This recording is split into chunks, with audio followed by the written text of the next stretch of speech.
Bueno, muy buen día para todos y todas. Este es un programa que queremos iniciar que se llama, pues a propósito de hablar de temas coyunturales, sobre temas de ciudad, Hey Bogotá.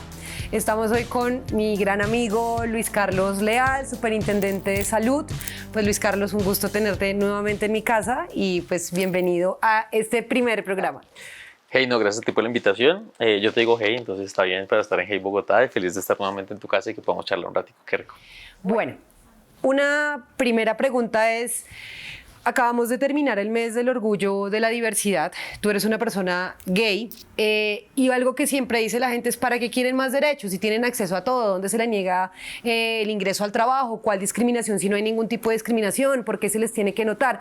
O sea, cuando hablamos de discriminación a la población LGBTI, o sea, ¿qué es lo que tú más referencias en esa discriminación? O sea, que tú dices, no, es que sí tenemos que seguir reconociendo y avanzando en derechos. Son muchas cosas, no solo es el avanzar en reconocimiento, porque a veces en el papel hay mucho reconocimiento y mucho avance, pero cuando vamos a la hora de materializar esos derechos, todavía hay una senda dificultad para que muchas personas alrededor de todo el país puedan realmente tener esos derechos que se supone que el papel les da. Lamentablemente vivimos en una sociedad y en un país donde todavía muchas de esas instituciones que deberían ser cuidadoras generan muchos espacios que expulsan a todas las personas diversas. Entonces la familia es uno de los principales expulsores que hoy tiene la sociedad y las personas LGTBIQ+. Luego la escuela. Por eso tenemos unos altos índices, digamos, de bajos niveles de educación en poblaciones diversas, en particular para personas trans. La policía, que se supone que debería brindar seguridad, muchas veces se convierte también en maltratador de personas diversas. Y pues las instituciones de salud lamentablemente también se convierten en revictimizantes y en generadores de espacios violentos, desde no reconocer el nombre identitario de cada una de las personas, desde generar estigmas al ingreso a la atención a cualquier servicio de salud, pues son eventos que generan múltiples tipos de violencias y que realmente no garantizan un acceso oportuno, de calidad o una verdadera equidad a la hora de garantizar los servicios o los derechos que deberían ser de todas maneras, digamos, evaluados en el marco de la igualdad. Entonces no es una exigencia aparte de la realidad que viven las personas. Hoy las personas trans, por lo menos de cada 100 personas, solo 4 tienen un contrato laboral. Las personas trans tienen una expectativa de vida mucho menor a la que tiene el resto de la población colombiana, ya hasta los 35, el resto de la población colombiana por encima de los 70 años, y esto se debe pues precisamente a que muchas instituciones que deberían prestar algún tipo de apoyo pues no lo logran. Entonces sí es necesario visibilizar que hay unas necesidades que no están satisfechas, que se necesita avanzar mucho más allá de lo que dice el papel, que se necesita implementar una política que genere esa serie de transformaciones y que inclusive tiene que haber también un referente social para que aquellas personas que hoy están en una condición vulnerable de violencia, que no han sido capaces de existir libremente, pues tengan la posibilidad de ver que hay un mundo completo en el cual se pueden desarrollar, en el cual pueden ser, en el cual pueden obtener una salud mental también adecuada para esas personas. Entonces creo que es completamente necesario y además obvio, no solo de exigir, sino también de conmemorar la lucha de muchas personas, porque también hay que conmemorar la vida de esas personas que entregaron toda su existencia para que hoy nosotros y nosotros pudiésemos estar donde estamos. Bien, bueno, yo a Luis Carlos lo conocí en el consejo, fue mi colega, debo decir que lo extraño mucho. ¿Extrañas algo del consejo? A ti. Bueno, yo todavía los extraño bastante. Ay, de verdad, sí. Y bueno, y pues digamos estamos en un nuevo periodo constitucional, un consejo nuevo, un consejo que se hace muchas preguntas como siempre y pues sobre todo acá tenemos digamos un momento político distinto donde somos gobierno nacional y pues donde pues digamos mucha de del control político que hacen algunos concejales y concejalas está enmarcado en el gobierno nacional y no en el gobierno capitalino. Y una de las principales dudas que por supuesto tiene la ciudadanía hoy y que es buenísimo aclararlo tiene que ver con las intervenciones que se han venido haciendo de parte de la Superintendencia de Salud, que la Superintendencia de Salud es aquella que se encarga de la vigilancia y control del sistema de salud. Entonces, pasamos de lo que fue la intervención a Sanitas, totalmente en regla. De hecho, se ganó recientemente una medida cautelar que los sectores de la oposición querían que pues avanzara con relación a la intervención que se hizo desde Sanitas.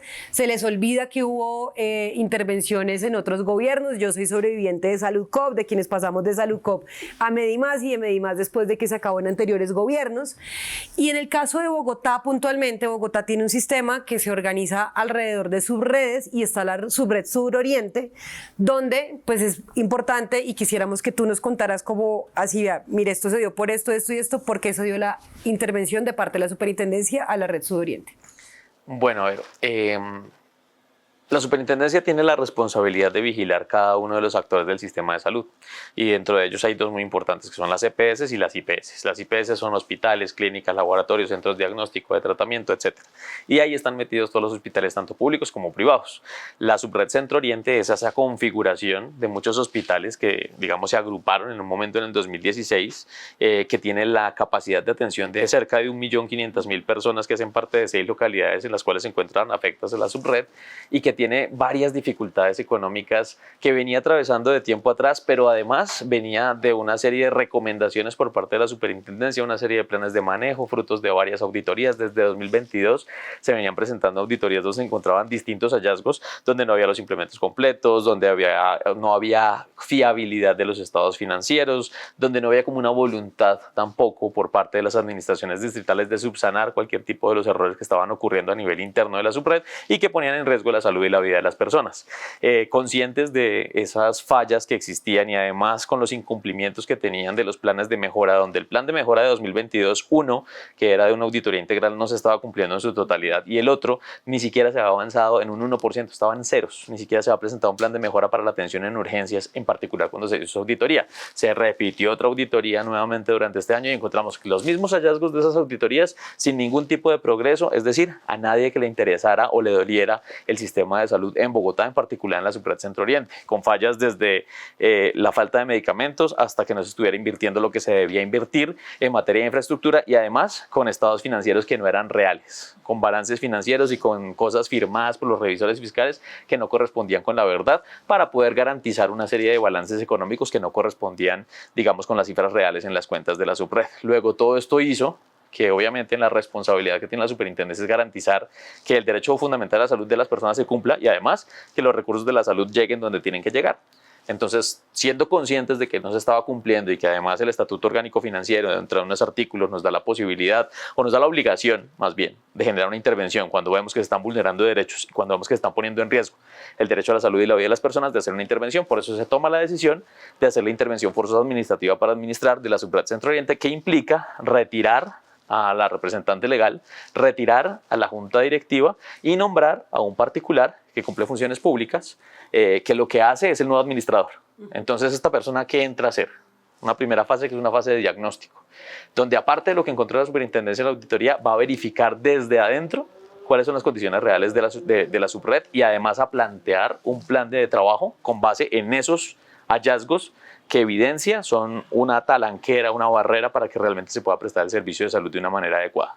Ya hay muchos hallazgos que nos ha dado a conocer de contratos irregulares, de falta de dotación adecuada, de falta de personal y talento humano completo y suficiente para poder garantizar la prestación de servicios de salud que merece la subred y que necesitan las personas, de servicios que están tercerizados que solo generan unos costos para el sistema, unas ganancias para unos privados, pero ningún beneficio para la atención de salud de las personas. Y eso es lo que él tiene que empezar a subsanar.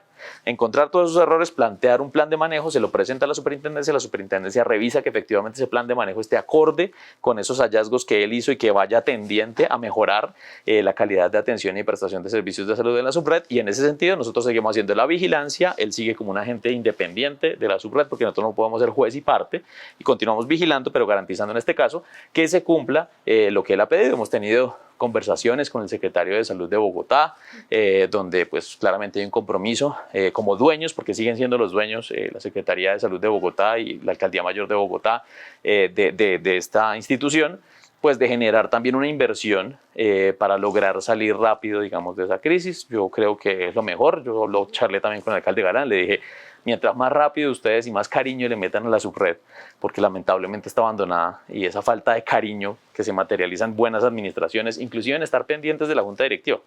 Quien encabeza la junta es el alcalde. Y entonces lo que pasaba era que llevamos 4 meses porque dijeron, no nos han dejado hacer nada y nos la quitan. No, pues primero no es una medida en contra de una persona, es a favor de las personas que se benefician de la subred. Lo segundo es de una institución y de su trayectoria. Y lo tercero es que tampoco se veían muchos avances en esa materia y el agente interventor tiene facultades que son diferentes a las que tiene un gerente normal. Entonces de pronto también hubiese sido mucho más difícil o imposible salir de esa crisis si se nombra un gerente normal. El gerente de agente interventor tiene unas facultades por ley que le permite terminar contratos unilateralmente si tiene afectación patrimonial, que le permite hacer conciliaciones de pagos, digamos afectando unos pagos previos que pudieran comprometer el patrimonio de la entidad, que le permite no tener ningún tipo, digamos, de demanda o de retención de recursos después de la intervención para proteger los recursos de la salud. Entonces, ese tipo de cosas hacen que la crisis se pueda solventar más fácil. Para eso la media intervención. Entonces, también es un apoyo porque el objetivo y lo que lo discutíamos con el secretario y con el alcalde es el mismo. Tanto a la administración distrital como al Consejo de Bogotá, como a nosotros superintendencia, nos interesa es que a la gente se le pueda garantizar y prestar un servicio adecuado y oportuno, y en eso estamos trabajando. Bien, y una pregunta, o sea, tú cuando estabas en el consejo ejercías como médico, ahorita sigues ejerciendo como médico, ya no, imposible. ¿Y qué extrañas más? Yo creo que sí como médico, pero desde otro papel, porque finalmente Sí, pues sabes de tu profesión también es ambiental. preocupado por la salud y obviamente todo ese tema.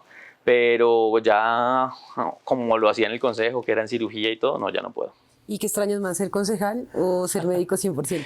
Me falta la sala de cirugía. El consejo era chévere, tenía su encanto, pero creo que ya cumplí esa etapa, ese ciclo y ya estuvo Ya bien. el ciclo, sí, eso, por eso es bueno no quedarse eternamente en espacios de representación, ¿no? Pero No, bueno, y la sala de cirugía tiene su encanto. O sea, eso sí me hace mucha falta. Eso lo extraño mucho, pero tampoco me da el tiempo y pues legalmente tampoco lo puedo hacer, entonces está bien.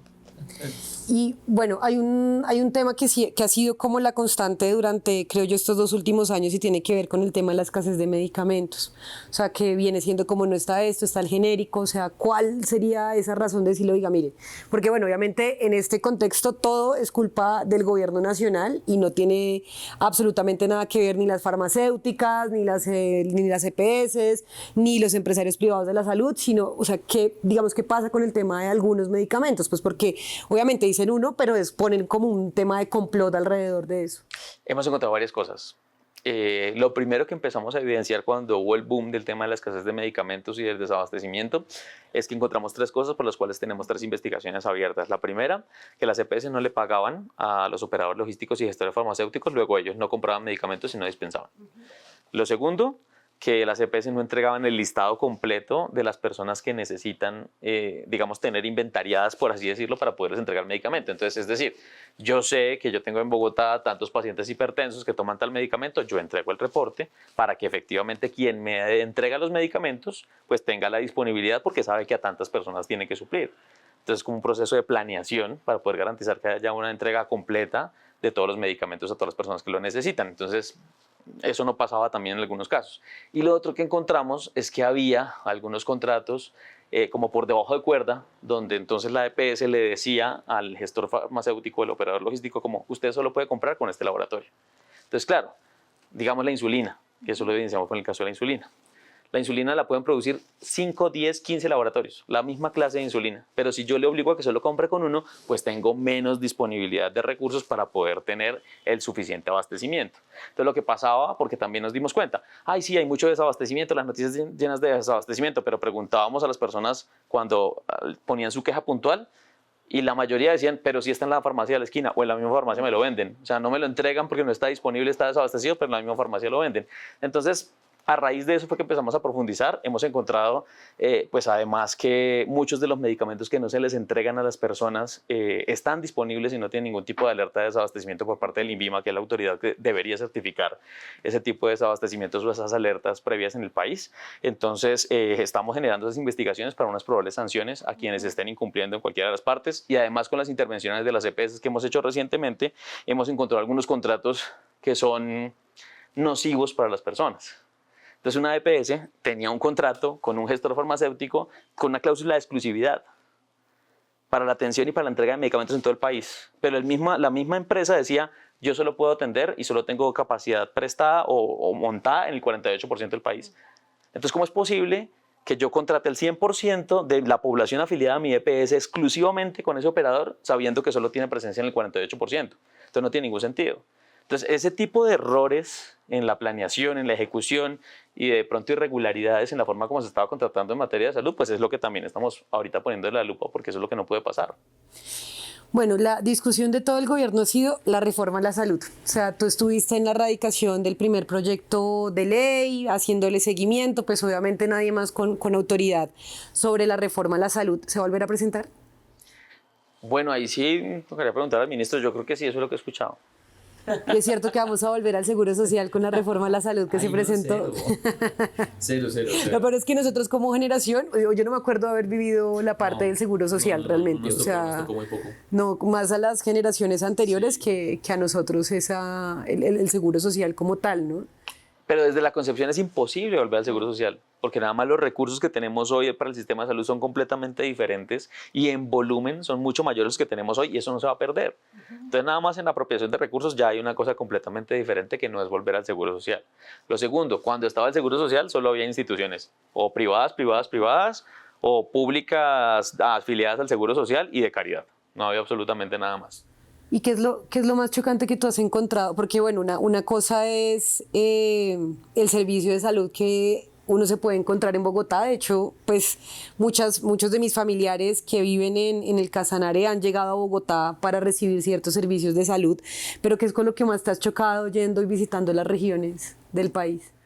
Es ese problema que en esa época todos esos centros de salud y hospitales públicos, como dependían de una financiación subsidiada por el Estado, tenían la capacidad de atender a las personas, tenían presencia y la persona que estaba alejada en el territorio iba al puesto de salud y tenía la posibilidad de que una persona, una promotora en salud, alguien lo atendiera, que alguien le brindara una ayuda, que generalmente era el médico, la médica, la auxiliar, la enfermera que llevaban años y que conocían toda la vida, que sabían los estilos de vida, que podían dar recomendaciones, que tenían una confianza con la comunidad.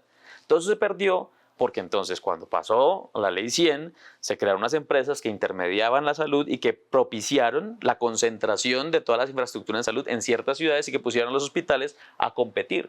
Entonces, claro, pues el puestico de salud, como donde yo trabajé, que hace poquito estuve allá en Anzoátegui, Tolima, entonces el puestico de salud le hacían contratos con unos descuentos abismales, nunca le pagaban, todo se lo glosaban y como no había plata para pagar a alguien que revisara las cuentas, todo quedaba en glosas y el pobre hospital no recibía absolutamente nada, terminaba siendo subsidiado por la alcaldía, ahí como para sobrevivir y para que no lincharan al alcalde por dejar acabar el puesto de salud, muchos otros sí se acabaron, muchos otros hospitales se cerraron porque esa competencia no se puede, es más, tumbaron el Hospital San Juan de Dios, que era un hospital referente a nivel latinoamericano y a nivel mundial en desarrollo tecnológico y en ciencias de la salud.